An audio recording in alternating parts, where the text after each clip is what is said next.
بسم اللہ الرحمن الرحیم نحمدہ ونصلی علی رسولہ الکریم اما بعد۔ ماں باپ کو بچے کی پیدائش پر بہت خوشی ہوتی ہے۔ باپ سوچتا ہے آج میں صاحب اولاد ہو گیا، آج میں باپ بن گیا، آج میرے یہاں ایک ننھا منا سا بچہ اللہ نے بھیج دیا۔ خوشی بھی ہوتی ہے اور پیار بھی ہوتا ہے، لیکن ماں خوش بھی ہوتی ہے اور اس خوشی میں اس بچے کے لیے جو کچھ کرنا پڑتا ہے سب کچھ کرتی ہے، یعنی نیند بھی قربان کرتی ہے، سر دکھ رہا ہو، بخار ہو، کوئی اور تکلیف ہو تو اس چھوٹے سے بچے، ننھے سے بچے کے ہر تقاضے کو اس تکلیف دہ حالت میں بھی پورا کرنے کی کوشش کرتی ہے۔ تو یہ نہیں کہ ماں صرف خوش ہوتی ہے، پیار دیتی ہے، نہیں، ماں اس چھوٹے سے بچے کی خوب خدمت بھی کرتی ہے۔ اسی خدمت کے نتیجے میں، اس کی ضرورت پوری کرنے کے نتیجے میں بچہ دھیرے دھیرے بڑا ہونا شروع ہوتا ہے۔ باپ پیار تو دیتا ہے لیکن یہ سارے کام اس کے نہیں کرتا جو ماں کرتی ہے۔ تو اس وقت بچہ صرف یہ سمجھتا ہے، اس کی سمجھ اور کچھ نہیں ہے کہ جو کچھ ہے وہ صرف میری ماں ہے، جو کچھ ہے صرف میری ماں ہے۔ اس لیے اس کی ہر ضرورت پر جب وہ روتا ہے اور کچھ نہیں کہہ سکتا تو اس رونے کی آواز پر سب سے پہلے ماں دوڑتی ہے، اور ماں کو اللہ نے وہ سمجھ دیا ہے محبت کی وجہ سے۔ یہی محبت ہے جو اتنی غالب ہوتی ہے کہ بغیر زبان کے بھی زبان سمجھ لیتی ہے ماں کی یہ کیا چاہتا ہے، اس کی کیا خواہش ہے، اس کی کیا ضرورت ہے، اس کو کیا تکلیف ہے، یہ ماں سمجھ لیتی ہے۔ یہ زبان باپ نہیں سمجھ سکتا، یہ ماں ہی سمجھ سکتی ہے، اور جب باپ سمجھ نہیں سکتا تو باپ اس کی وہ ضرورت پوری بھی نہیں کر سکتا، یہ ماں ہی کرتی ہے۔ اس لیے اس ننھے مننے بچے کو بھی سارا لگاؤ ماں سے ہوتا ہے، سارا پیار ماں کے ساتھ۔ لیکن دھیرے دھیرے بچہ بڑا ہونے لگتا ہے اور باپ بھی اپنی گود میں لے کر اس کو پیار کرتا ہے، کھلاتا ہے، اور اب ایسی چیزیں ماں بھی کھلا سکتی ہے اور باپ بھی کھلا سکتا ہے، اور ایسی ضرورتیں جو ماں بھی پوری کر سکتی ہے اور باپ بھی پوری کر سکتا ہے، اس میں باپ کا کچھ حصہ ہونا شروع ہو جاتا ہے۔ اب اس ننھے سے بچے کی سمجھ کچھ اور آگے بڑھی تو اس نے باپ کو بھی سمجھنا شروع کر دیا، بغیر کسی الفاظ کے دل ہی دل میں اس کی یہ بات آنے لگی کہ یہ ہمارے بڑے ہی قریب کے اور سب سے اچھے ہیں ہمارے ابا۔ یہ بول نہیں پا رہا ہے، یہ ابھی خالی سوچ رہا ہے، اس لیے ابھی ماں کی گود سے ہٹتا ہے تو باپ کی گود میں جانے لگتا ہے، ماں کا ساتھ چھوڑتا ہے تو باپ کا ہاتھ پکڑتا ہے، اور اب باپ اسے جب تھوڑا چلنے کے لائق نہیں ہوتا، گود ہی میں رہتا ہے، تو اسے لے کر تھوڑی دیر باہر ٹہلنے کے لیے بھی نکل جاتا ہے۔ تو باہر کا نظارہ دیکھ کر، چونکہ باپ سبب بنتا ہے اس نظارے کا، تو اس لیے اب اس کو باہر اچھا لگتا ہے تو وہ سمجھتا ہے ماں میرے اس کام کی نہیں ہے، باپ میرے اس کام کا ہے۔ تو اس لیے جب وہ چلنا شروع کرتا ہے تو باپ جب دروازے تک پہنچتا ہے تو یہ بچہ دوڑتا ہے اور کوشش کرتا ہے میں باپ کے ساتھ باہر جاؤں۔ پھر کچھ دنوں کے بعد یہ اور تھوڑا سا بڑا ہو جاتا ہے تو باپ جب باہر جانے کی تیاری میں لگ جاتا ہے، غسل کرتا ہے، ناشتہ کر لیتا ہے اور کپڑے پہن لیتا ہے، تو پھر اب یہ بچہ اتنا سمجھدار ہو گیا کہ اب سمجھ جاتا ہے کہ یہ ہمارا باپ اب باہر جائے گا۔ تب اس کی ضد دروازے تک جو جا کر سمجھتا تھا کہ ابا باہر جا رہا ہے، اب تیاری پہ سمجھنے لگتا ہے کہ میرا ابا باہر جانے والا ہے۔ تو اسی وقت سے پھر کہنا شروع کر دیتا، ابا مجھے بھی لے لو، ابا میں بھی چلوں. پیار سے پوچھے گا ابا آپ کہاں جا رہے ہو. باپ بار بار سمجھائے گا بیٹا میں تو کام پر جا رہا ہوں، نہیں ہم کو بھی لے کے چلو. اس کو نہیں سمجھ میں آتا کہ اس کو تو باہر دیکھنا ہے، گھومنا ہے، کام کیا چیز ہے اسے نہیں معلوم. پھر باپ اسے سمجھا بجھا کر گھر سے نکلتا ہے. کبھی کبھی وہ بچہ ضد کر کے رونے بھی لگتا ہے کہ ہم کو لے چلو، لیکن کسی نہ کسی طرح سے پیار سے ماں منا لیتی ہے اور باپ پیار ہی کے ساتھ اس سے رخصت ہوتا ہے. اور دن بھر پھر اپنے کام سے جب گھر واپس آتا ہے تو یہ بچہ ماں کو چھوڑ کر اب باپ کی طرف لپکتا ہے، جاتا ہے باپ کے پاس. باپ اسے گود میں اٹھا لیتا ہے، پیار کرتا ہے. اور اب باپ کا پیار بھی اور کچھ بڑھا، بچے کا پیار بھی بڑھا. تو باپ نے دیکھا کہ ہمارا بچہ اب یہ سب چیزیں کھانے لگا تو کچھ چیزیں بھی لے کر آنے لگا. تو بیٹا اور خوش ہوا کہ ابا ہی اچھی اچھی چیز لاتے ہیں. اسے یہ بھول گیا کہ جب ابا نہیں کھلا پاتے تھے تو صرف اماں ہی کھلاتی تھیں، اس لیے پہلے وہ صرف اماں کو پہچانتا تھا، اور اب باپ کے ذریعے چیزیں ملنے لگیں تو باپ کو بھی پہچاننے لگا. میٹھے بول ہیں، پیار کے بول ہیں، اور ایک ایک اچھی چیزیں باپ لا کر کھلا رہا ہے تو بچے کی طرف سے بھی پیار بڑھتا رہا اور بڑھتا ہی چلا گیا، اور بچہ بھی بڑھتا رہا اور بڑھتا ہی چلا گیا. یعنی اس کی عمر بھی دھیرے دھیرے اور ہونے لگی کہ اب اتنے سال کا ہو گیا. اب وہ جب باپ سے کہتا ہے کہ ہمیں باہر لے چلو تو باپ یہ کہتا ہے نہیں میں کام سے جا رہا ہوں.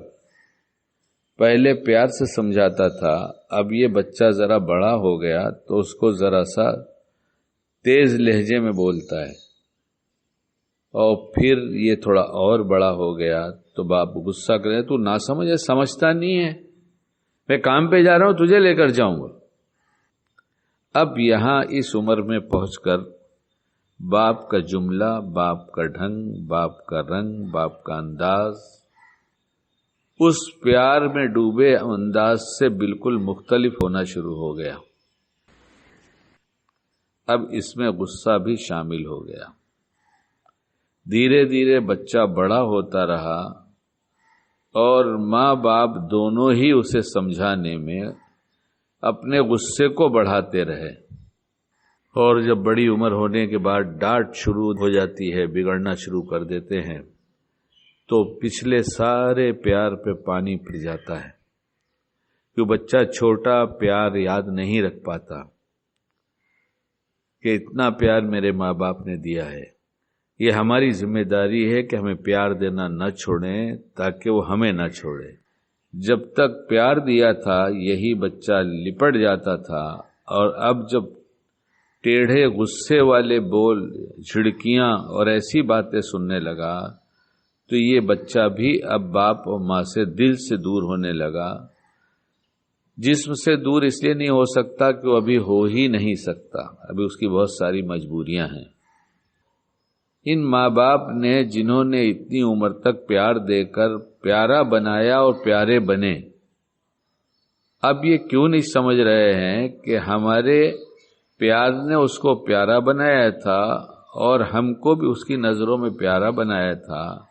اب جب ہم اسے غصے سے اور جھڑکیوں سے اس کی باتوں کو رد کرتے رہیں گے تو یہ ہم سے دور ہو جائے گا.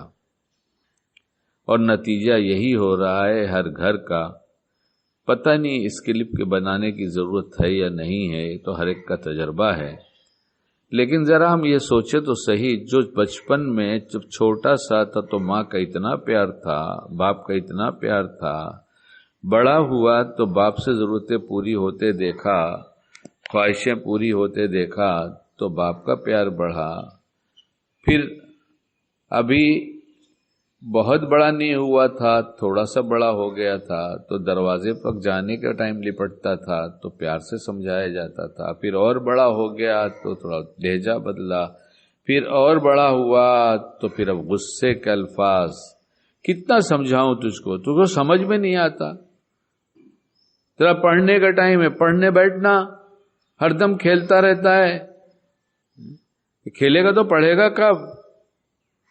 یعنی چھوٹا تو کیا تھا، اور یہ بڑا ہوتا جا رہا ہے تو کیا ہو رہا ہے؟ یہ وہی بچہ ہے، ہم وہی ماں باپ. بچپن کی وہ ضد سے اس کو منا کر، اس کی ضد پوری نہ کر کے بھی اسے خوش رکھتے تھے پیار کے ساتھ. اور اب پیار کی جگہ جب جھڑکیاں آئی اور ایسے الفاظ آئے تو بچے کے اندر دھیرے دھیرے دوری بڑھتی گئی. اور ماں باپ کے پیار کے بدلے میں جب یہاں غصہ تھا تو غصہ بھی بڑھتا گیا. اگر پڑھنے کا وقت ہے تو کھیلنے کا بھی کوئی وقت ہوگا بچوں کا، یقیناً ہوگا. تو جیسے ہم پڑھنے کو کہا کرتے ہیں کہ پڑھو اور پڑھو اور پڑھو، پڑھنے کا وقت ہے، ویسے ہی جب ان کے کھیلنے کا وقت شروع ہو جائے تو ان سے پیار سے کہا جائے بیٹا آؤ میرے پاس آؤ، اور میں تم کو سینے سے لگا لوں، تم کو چوموں، تم اتنی دیر سے پڑھ کر تھک گئے ہوگے، جاؤ امی نے تمہارے لیے فلاں چیز بنا رکھا ہے، کوئی لائٹ ایسی چیز جو اس کو صحت دے، پیکٹ کے کھانے نہیں، ماں گھر میں تیار کر لے، سوپ بنا لیا ہے، جوس بنا دیا ہے، کوئی لائٹ ایسی غذا اس کو کھلا دیا جو اس کو ہضم میں جلدی بھی ہو اور طاقت بھی پہنچے، اور اس کو سینے سے لگایا اور اس کو چوما کہ تم بہت تھک گئے بیٹا، کتنا پڑھو گے، بس کرو. معلوم ہے کہ اب اسے بس کرنا ہی ہے. ہم جانتے ہیں کہ اتنے بجے تک اس کی پڑھائی ختم کر کے یہ نیچے کھیلنے جانے والا ہی ہے، لیکن وہ اس کی روٹین ہے کہ وہ بیگ رکھے، پڑھنے کا سامان رکھے، بکس رکھے اور بھاگ کر نیچے کھیلنے یا کہیں بھی کھیلنے چلا جائے. اگر ایسا ہی رہا تو وہی ہوا جو ہو رہا ہے، جو سب دیکھ رہے ہیں. اور اگر ایسا ہو جائے کہ اس کی پڑھائی ختم ہونے سے پہلے چند سیکنڈ پہلے کہ بس اب اس کی پڑھائی ختم ہو رہی ہے، اور اس سے اس جملوں میں کہ ماشاءاللہ بچے نے بہت دیر تک پڑھا، دیکھو تھک گیا، سنتی ہو ذرا دیکھو اس کے لیے جو کیا تم نے بنایا ہے، تم لاؤ نا، اس کو کھلاؤ نا، اور بیٹا اب یہ پی لو، جاؤ کھیلو، ابھی کھیلو جا کے، تم کو 1 گھنٹہ کھیلنا ہے، بیٹا خوب کھیلو. تو اس بیٹے کو اگر ہم انداز بدل کر اس طرح سے بات کانوں میں اس کے ہمارے میٹھے بول کے رس گھول دیں تو رس کا مطلب میٹھا ہی ہوتا ہے. میٹھے بول کا رس میٹھا ہی ہوتا ہے، مٹھاس بڑھتی ہے، اور مٹھاس جب بڑھتی ہے اور اچھی لگتی ہے تو اور کا مطالبہ ہوتا ہے اور دینے والے سے قربت بڑھ جاتی ہے. کاش ہم یہ سیکھ لیتے، سمجھ لیتے کہ ماں باپ بننے کے وقت جو خوشی تھی اور جو پیار تھا اسی پیار کے ساتھ ہم پوری زندگی نبھا لیتے اپنے بچوں کو، تو بچے ہم سے دور نہیں ہوتے، ہم بچوں سے دور نہیں ہوتے، تو بچے نئے دوست کی تلاش میں نہ رہتے، گھر سے باہر دیر تک نہ رہتے، کیونکہ ان کو جب پیار ہی اتنا مل رہا ہے تو پیار ہی کے لیے تو باہر بھاگا تھا کہ دوستوں کے ساتھ جو کچھ بیتتا ہے اس کو پیار نظر آتا ہے، دوست اس کو اچھا لگتا ہے، دوستی اس سے بڑھتی جاتی ہے، اچھی بری عادتیں جو ہے اس کے اندر پنپنے لگتی ہیں، بڑھنے لگتی ہیں، اور پھر وہی غصہ کہاں تھا ابھی تک، کہاں تھا ابھی تک، کہاں تھا ابھی کھیل کر اپنے وقت پر آیا تو غصہ کیوں کرتے ہو؟ ارے واہ واہ ماشاءاللہ، دیکھو نا میرا بچہ گھڑی دیکھ کر ایسا آتا ہے، دیکھو 1 گھنٹے کے اندر آ گیا بچہ اپنا کھیل کے، ماشاءاللہ. اچھا اب جلدی سے جاؤ بیٹا، ہاتھ پیر دھو، وضو بناؤ، استنجا لگاؤ تو استنجا کر لو، اور استنجا کبھی روکنا نہیں ہے، پیشاب لگا رہتا ہے تو شیطان کہتا ہے بعد میں کریں گے، بعد میں کریں گے، بہت تکلیف ہوتی ہے بیٹا بعد میں اس سے، اس لیے جاؤ پیشاب بھی کر لو، استنجا کرو، وضو بناؤ اور آؤ ابھی ساتھ میں بیٹھ کر کھانا کھا لیں گے. نہیں تو مغرب کا وقت ہو رہا ہے، ہم لوگ دونوں آپ بیٹے مسجد میں نماز پڑھ کر آئیں گے، جب تک ہم بھی نماز پڑھ لیں گے اور کھانا بنایا ہے وہ بھی لگا دیں گے، پھر ہم لوگ سب لوگ بیٹھ کے پیار سے کھائیں گے. میں بھی بیٹھوں گا، امی بھی بیٹھے گی، بھیا بھی بیٹھے گا، آپا باجی بھی بیٹھے گی، جو گھر میں دادا دادی بھی بیٹھیں گے، ہم سب لوگ پیار سے مل کر کھائیں گے. مگر ہائے افسوس، گھر اجڑ گیا. عمر بڑھتی رہی، ہم یہ سمجھتے رہے کہ اب اس کو ہم کیسے سمجھائیں اور یہ بڑا ہو رہا ہے اور ناسمجھ ہے، سمجھتا نہیں ہے، یہی جذبات اندر بنتے رہے تو غصے اور نفرت سے بولتے رہے، وہی پیار جو شروع میں دیا تھا، بچے نے جب نفرت محسوس کیا تو نہ ماں کی قربت چاہیے، نہ باپ کے قریب بیٹھنا چاہتا ہے، نہ ماں کی قربت نہ باپ کی قربت، بلکہ یہ چاہتا ہے اس کا جی کہ گھر کب چھوڑوں، کب گھر سے باہر نکلوں۔ ہم دیکھ لیں اپنے گھر کے حالات کو کہ کیا ہوا۔ ہو سکتا ہے شکیل کو بات کرنے کا ڈھنگ نہیں ہے، بے ربط باتیں ہوں، مضمون میں اچھے اچھے الفاظ نہ ہوں، تو بھی آپ خلاصے کے طور پہ یہ تو سمجھ لیں کہ جیسے پیار شروع میں دیا تھا ویسی پیار دیتے رہیں گے، ویسی پیار بڑھاتے رہیں گے۔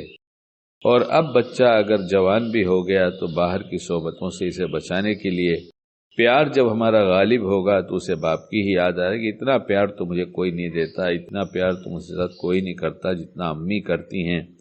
اس لیے جب گھر میں پیار ملے گا تو باہر کم رہے گا، گھر میں زیادہ رہے گا۔ اور سمجھدار ہو گیا تو اپنے بچے کو اپنے ساتھ ہی رکھیں، اپنے بچے کو اپنے ساتھ لے کے جائیں۔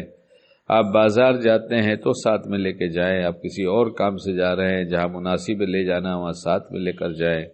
راستے میں بہت ساری تربیت جو آپ کی ہو چکی ہے، آپ سمجھدار ہو گئے یا ہم سمجھدار ہو گئے، ان معاملے میں ایک ایک جملہ دھیرے دھیرے اس کے کانوں میں پہنچائیں گے، یہاں بیٹا ایسا کرتے ہیں، دیکھو ایسا موقع رہے تو پھر ایسا کرتے ہیں۔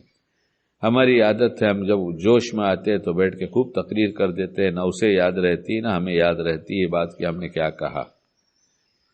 ایک ساتھ پتھر پہ کئی ڈرم پانی گرا دیا جائے کچھ نہیں ہوتا، اور قطرہ قطرہ روز گرے تو گڈھا ہو جاتا ہے۔ پتھر میں گڈھا ہو جائے گا تو پیار سے گڈھا کریں گے، تو پیار میں ڈرل کر کے ہم نے دل کے اندر پیار اندر ڈال دیا ہے، اور پیار ہی پیار اندر سے نکلے گا۔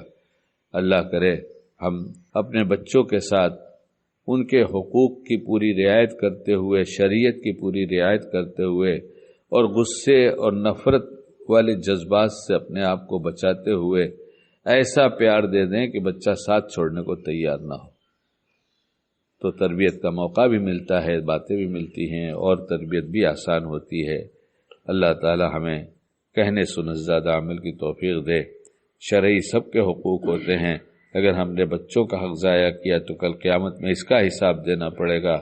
بیوی کے حقوق ضائع کیے تو اس کا بھی حساب دینا پڑے گا، بیوی نے شوہر کے حقوق ضائع کیے تو اس کا بھی حساب دینا پڑے گا، اور نوجوانوں نے ماں باپ کے حقوق ضائع کیے تو اس کا بھی حساب دینا پڑے گا، اور بوڑھے ماں باپ زبردستی ظلم کرتے رہے بچوں پر تو اس کا بھی حساب دینا پڑے گا۔ ہم تو ایمان والے ہیں، ہمارا آخرت کے دن پر یقین ہے کہ ایک دن آئے گا جس دن سارا حساب کتاب ہوگا، ہر چھوٹا بڑا عمل لکھا ہوا ملے گا۔ تو کیا چھوٹے بڑے عمل میں یہ گھر کے اندر جو چیزیں ہو رہی ہیں، ہماری معاشرت جو کہی جاتی ہے، یہ سب نہیں ملے گا؟ اللہ ہمیں سیکھ سیکھ کر پوچھ پوچھ کر موقع کی شریعت جو ہوتی ہے اس پر عمل کرنے کی توفیق عطا فرما دے۔